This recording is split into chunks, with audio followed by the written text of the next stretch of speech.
Children, you should always listen to your parents and never poke your nose into things that your parents say not to. And you should also never bet on money or on anything else. Good evening, children. Today's bedtime story is Strange Taste. Strange Taste. Peter, eat your sandwich. Paul, drink your milk. That was what the twins' mother always telling them. And the two children did not like that at all. Peter and Paul were very fond of eating pastries and cookies with soft drink, which their mother of course never gave.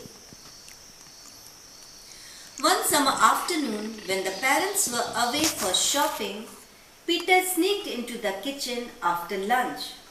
He wanted to drink something sweet, but there was nothing in there. Paul was thirsty too, and he joined him in his search. The twins searched the whole kitchen up and down, and their search ended inside a big cupboard in a corner. The two naughty children were always poking their nose into things that their mom said not to.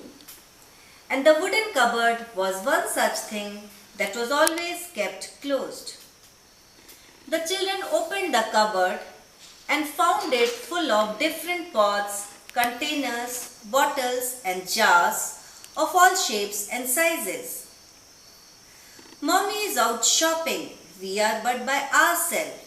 Our favorite many drinks are all here on this shelf, Peter shouted happily.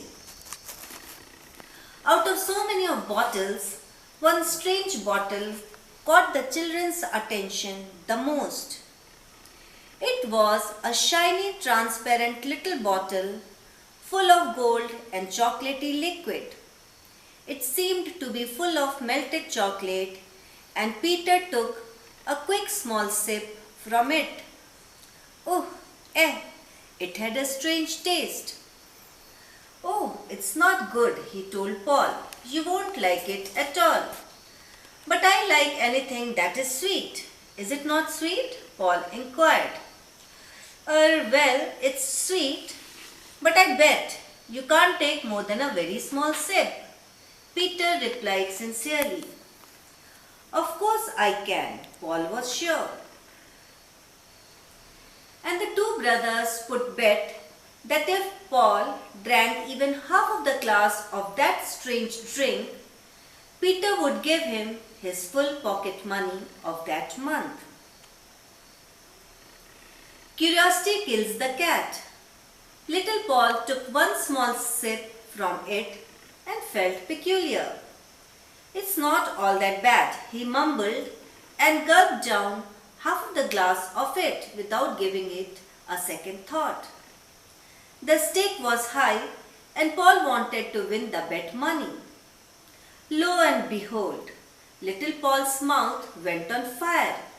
He coughed and lunged for breath. It felt as if he had swallowed a whole bunch of spiky cactus down his throat. Something was terribly wrong with him. Is he going to die? He feared. He screamed loudly, holding his neck. Oh, my mouth, oh! Granny, Grandad, come quickly. Paul has hurt himself. Peter called loudly. The Grandad and Grandmom came running, but they did not understand as what must have happened. Little Paul was feeling choked. He's looking terribly sick, Grandpa said. Call the doctor, Granny shouted. But Mala, the housemaid, could guess. There was a vodka bottle kept in the cupboard, and it looks that Paul has taken that, said she. The experienced Mala auntie then gave him a sandwich to eat. Little Paul munched the sandwich and mumbled, Alcohol is really bad for health. Paul did not remember anything after that as he slept all the day long. And the next morning when he got up, he still had that strange taste in his mouth. Paul and Peter never poked their nose in an unknown territory ever. Now, whenever they see anyone taking alcohol, they say, "Don't drink that stuff, that is awful, you will fall sick." They never bet on money also. Mom had of course stocked their pocket money for a year. Thank you children. Good night. Sweet dreams.